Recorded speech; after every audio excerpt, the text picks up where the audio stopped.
There is no way to adequately summarize the NBA's 75-year history without bringing up the significance of sneakers. Converse Chuck Taylors, Puma Clydes, Adidas Superstars, Michael Jordan's Renaissance, and power lacing shoes are just a few examples of how sneakers have advanced from being a simple pair of shoes you put on. 1. Air Jordan First. Although the Air Jordan 11th might easily take the top rank, the Air Jordan First is necessary for all of this to occur. Modern sneaker culture was created by the sneaker. Michael Jordan became an immediate icon thanks to Nike's decision to spend on providing him his own signature line. Who knows what would occur if Jordan's mother failed to convince her son to attend the meeting with the business? It is the most famous pair of shoes ever, and the band campaign is one of the most recognizable ever. In terms of impact, no sneaker has ever come close to the Air Jordan First.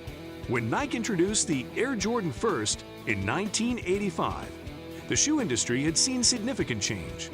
There isn't a legitimate shoe collection in the entire globe that doesn't include the original pair of Michael Jordan's renowned sneakers, which is debatably the most recognizable basketball shoe in the history of sneakers. These Jordan shoes will always be kept in that particular section of the Basketball Shoe Museum. 2. Air Jordan 11th, the most stunning pair of shoes ever. Jordan wanted a sneaker that tuxedo wearers could use, according to Gentry Humphrey, a former Jordan footwear vice president. The 11th was a sneaker that kind of moved an entire generation. By virtue of its style alone, it had a connection to hip-hop. But what makes us particularly proud of it, in my opinion, is that it actually zigged while everything else had been zagging.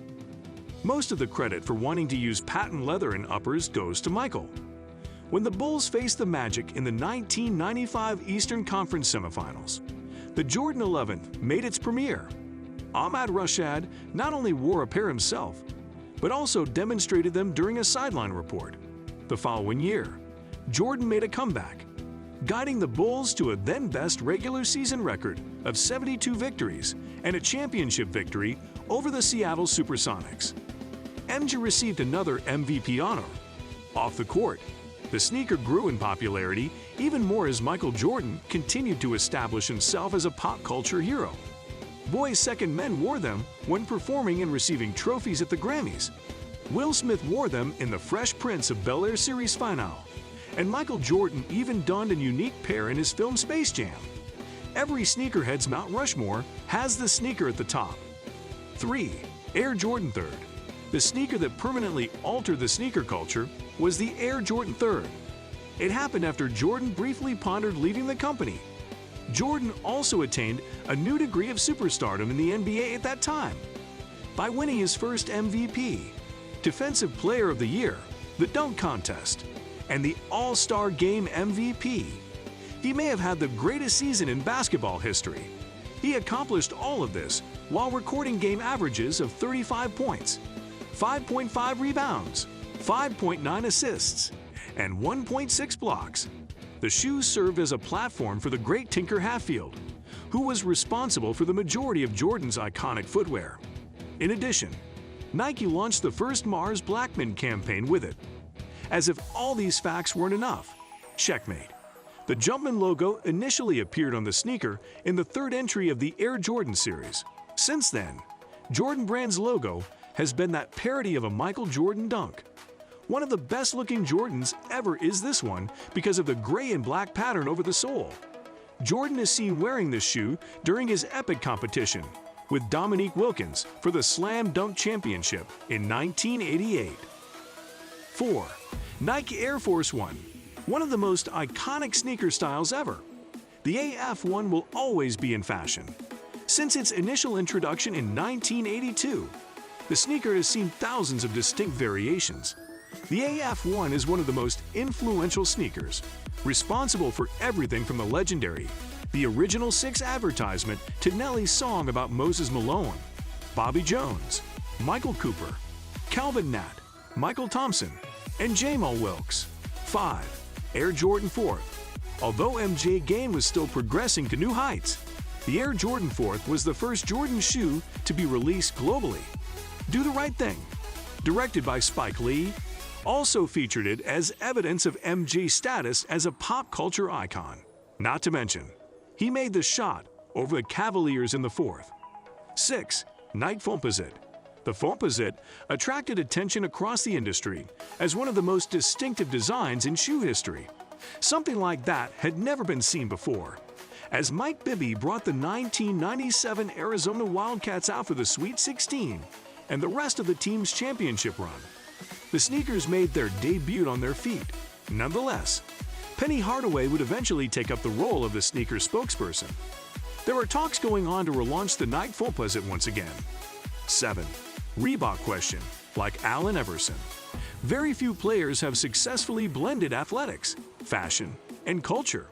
The Reebok question, his first signature design, debuted in a year that saw the introduction of many iconic silhouettes.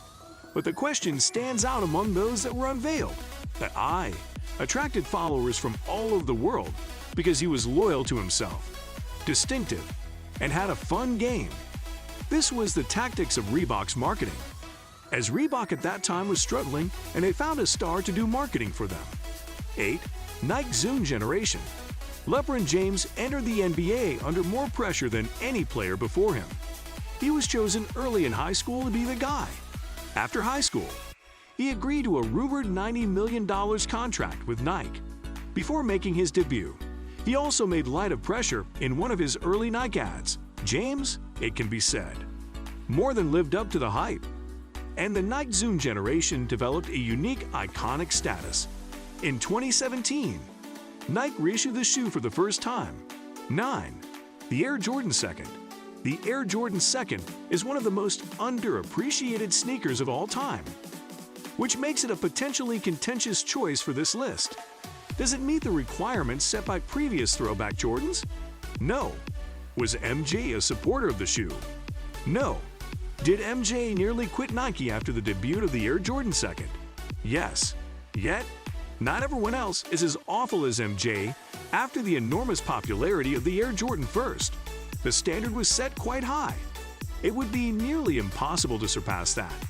Jordan breaking his foot and missing 64 games in the 1985-86 season didn't help. The footwear was innovative for its day. The AJ 2nd was the first sneaker to fuse high-end fashion with basketball. Even if we've seen Gilbert Arenas play in Dolce & Gabbanas and Yeezys in recent years, the Italian-made shoe was touted as a high-end sneaker that complemented MJ's style and grace. Even if you don't like the AJ 2nd, it helped Jordan and Nike rebound in the years that followed with success after hit. 10. Nike Air Penny 1.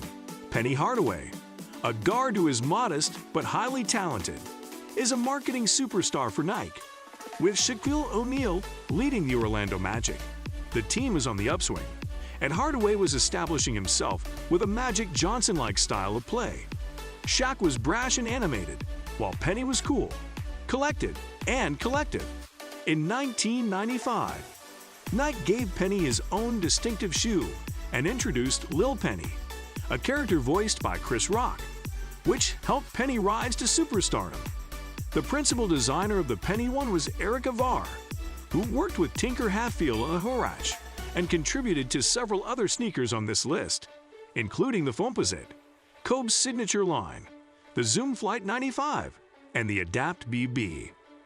Although Walt Clyde Frazier was the first NBA player to design their signature shoe, Chuck may have been the first basketball player to get his name on a pair of shoes when Puma offered Clyde his very own signature sneaker, the Puma Clyde. In 1973, this took place. Clyde was a member of the New York Knicks at the time. Because it was designed better than the Chuck, the Puma Clyde became the most well-known basketball shoe of the 1970s. The shoe had a suede covering and a larger sole for a better stance. That is for today.